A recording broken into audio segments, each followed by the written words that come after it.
Oi, gente, bom dia. Fiquei devendo pra vocês, então, as gerações do romantismo, né, no Brasil, que é a primeira, segunda e terceira geração. Então, vamos lá. Logo após a independência política do Brasil, que ocorreu em 1822, nasce o romantismo brasileiro. Então, o romantismo já existia em Portugal e depois aconteceu aqui no Brasil, tá? Depois da independência. Os escritores Araújo Porto Alegres, Sales Torres Homem, Pereira da Silva e Domingos José Gonçalves de Magalhães resolveram escrever uma revista com temas de interesse nacional. Nesse momento, nasce a Niterói, Revista Brasiliense de Ciências, Letras e Artes, que trazia a epígrafe Tudo pelo Brasil e para o Brasil.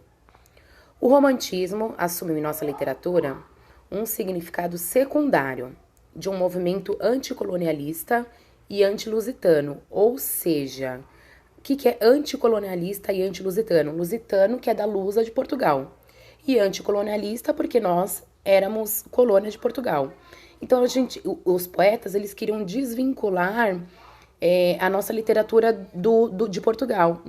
Eles não queriam ficar refém, tá? Então, aí surge essa primeira geração do romantismo com temas voltadas para a nossa terra. Por isso que é chamada de nacionalista, tá? Então, vamos lá. De rejeição à literatura produzida na época colonial, aos modelos culturais portugueses. Por isso, a primeira geração romântica tinha a preocupação de garantir uma identidade nacional que nos separasse de Portugal, buscando no passado histórico elementos de origem nacional. Então, foram lá buscar lá atrás coisas que aconteceram no Brasil para representar, para resgatar aí a nossa cultura, tá? Então, olha lá, as três gerações. Primeira geração, nacionalista, indianista e religiosa. São essas características da primeira geração. Os poetas que se destacam são Gonçalves Dias e Gonçalves de Magalhães. O Gonçalves de Magalhães é aquele lá que inventou a revista Niterói, tá? Segunda geração. É um período marcado pelo mal do século. Apresenta egocentrismo irritado, pessimismo, satanismo e atração pela morte. Os poetas que se destacam são Álvaro de Azevedo, Casimiro de Abreu, Fagundes Varela e Junqueira Freire. Terceira geração. Esse período desenvolve uma poesia com caráter político e social. É formada pelo grupo Condoreiro. O maior representante dessa fase é Castro Alves. Depois eu vou abordar mais essa terceira geração aqui, tá? Então, a primeira geração. Eles são conhecidos como nativistas, os poetas, pois seus romances retratam índios vivendo livremente na natureza, numa representação idealizada. O índio é transformado no símbolo do homem livre e incorruptível. Nada de serem vendidos pelos portugueses, tá? Nosso romantismo apresenta como traço essencial o nacionalismo, destacando o indianismo, o regionalismo, a pesquisa histórica, folclórica e linguística e a crítica aos problemas nacionais. Então, tudo que eu falei para vocês lá no começo, tá? Segunda geração. O tema que fascinou os escritores da segunda geração romântica brasileira foi a morte.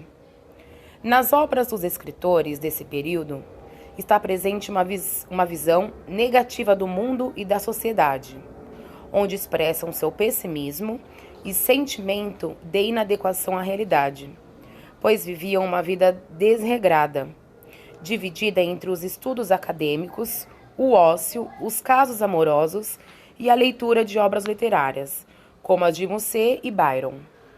A segunda geração, também conhecida como ultrarromantismo, encontra no Brasil discípulos fervorosos, que diante do amor apresentam uma visão dualista, envolvendo atração e medo, desejo e culpa. Em seus poemas, a imagem de perfeição feminina apresenta os traços de morte, condenando implicitamente qualquer forma de manifestação física do amor.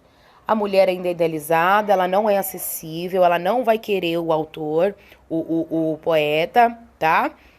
Então, o único desejo que ele tem é a morte, pra ele esquecer, pra ele parar de sofrer, tá ok? Por isso que é ultrarromantismo. Terceira geração. A terceira geração é também conhecida como o condoreirismo. Os poetas dessa geração apresentam um estilo grandioso ao tratarem de temas sociais. Eram comprometidos com a causa abolicionista e republicana, desenvolvendo assim a poesia social. O que é condoreirismo? Porque assim, tem uma ave que chama condor, né? Já ouviram falar? Então o quê? Queriam que as pessoas fossem livres, tá? E porque assim, mesmo após a independência do Brasil, ainda existia muitos escravos, muita mão de obra escrava. Então, o Castro Alves, ele denunciava, por isso que os poemas são mais voltados socialmente, tá? De denúncia. Castro Alves é o poeta que mais se destaca. Inspirado nos princípios de Victor Hugo, ele começa a escrever poemas sobre a escravidão. Há retratado em seus poemas o lado feio e esquecido pelos primeiros românticos, a escravidão dos negros, a opressão e a ignorância do povo brasileiro. Castro Alves ficou conhecido como o poeta dos escravos. Então ele resgatou, porque lá na primeira geração era tudo muito lindo e idealizado. E eles esqueceram de mostrar a realidade que acontecia na sociedade. E aí o Castro Alves, lá na terceira geração, ele chega para quebrar esse paradigma e falar, opa, não é só de belezura, de romance, de amor que se vive, não. Vamos denunciar tudo o que tem aí, tá ok? Então, essas foram as 3 gerações do romantismo. Na primeira geração, poetas principais Gonçalves Dias e Gonçalves de Magalhães. E a primeira geração é conhecida como da natureza, tá? Indianismo, nacionalismo, representa o índio, a nação, a pátria.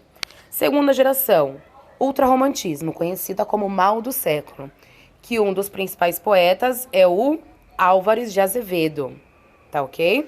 E na terceira geração, a condoreira, geração social, e o poeta mais famoso é o Castro Alves. Tá? Assistam, gente, prestem atenção, qualquer dúvida estou à disposição, porque eu vou passar a atividade falando sobre essas gerações, tá ok?